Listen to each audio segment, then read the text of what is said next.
Hello, kumusta po kayong lahat? Ito pang yung old body na si Nurse Kaloy. Meron lang po akong isang ipapamahagi sa inyong kaalaman. Tandaan nyo po, ang bawat tao ay dumadaan po yan sa mga stages of life kung tawagin.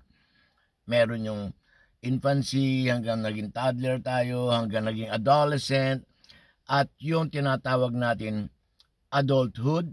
Dito po nagkakaroon na ng maturity ang isip ng isang tao. Kaya nga po tinawag ng adult. Ngayon, kaya ako ba't nabanggit yan?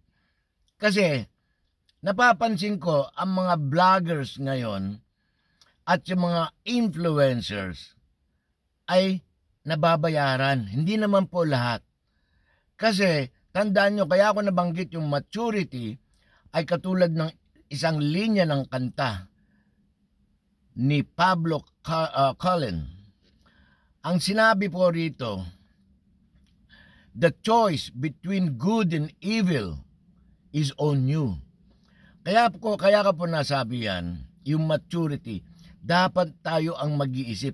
Hindi po tayo dapat pa-influensya sa mga sikat na vlogger na nababayaran ng mga partido ng mga politiko o kaya ng politiko binabayaran yung mga vlogger at mga influencer. May papakita kong picture sa inyo.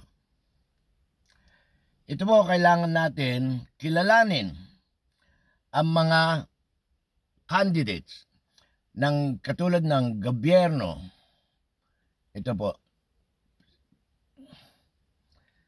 Senatorial lineup sa alyansang makabayan ni BBM o ni PBBM.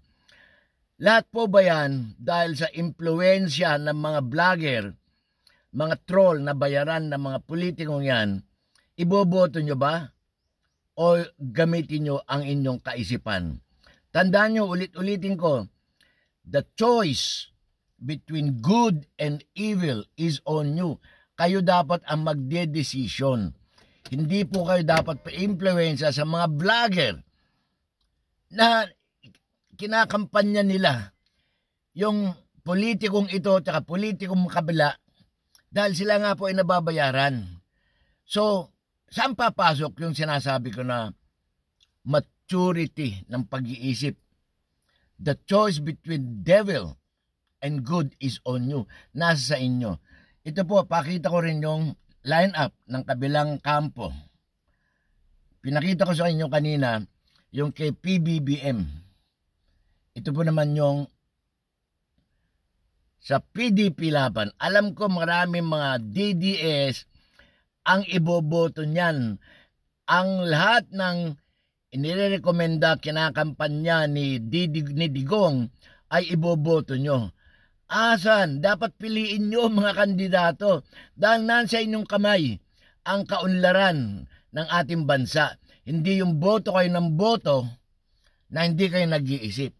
Remember, the choice of good and evil is on you. Kayo ang magdidesisyon. Huwag kayong maniniwala sa mga influencers, mga vloggers na nababayaran. Inuulit ko, hindi ko po nilalahat ng mga vloggers, mga influencers, pero it's on you. Mamili kayo ng politiko na dapat karapat dapat, may alam, may pagmamahal at may isip. May pagmamahal sa ating bansa, hindi yung kurakot. Alisin na po natin yung mga dinastiya, mga trapo, at tandaan nyo po, the choice is on you. Kayo ang may hawak para sa ikakuunlad ng ating bansa. Hindi po yung mga mga vlogger, mga influencer, para iboto nyo yung nire-recommenda nila, yung pinababango nilang pangalan through their vlogs at mga influencer na nababayaran. Pera-pera kasi ang nangyayari. Kayo, isipin nyo. Okay? Ito, opinion ko lang, napapansin ko lang kasi sa karamihan ng mga vlogger, gusto nila black voting line-up ni Digong, iboto nyo. Lahat ng Duterte nire-recommenda, ini-endorse, iboto nyo. Lahat ng ini-endorse ni PBBM, iboto nyo. Saan na yung pag-iisip nyo? Kayo ang nakakaalam. It's on you. Wala nang iba. It's your vote that decides the good and the evil, the bad and the good effect to this country.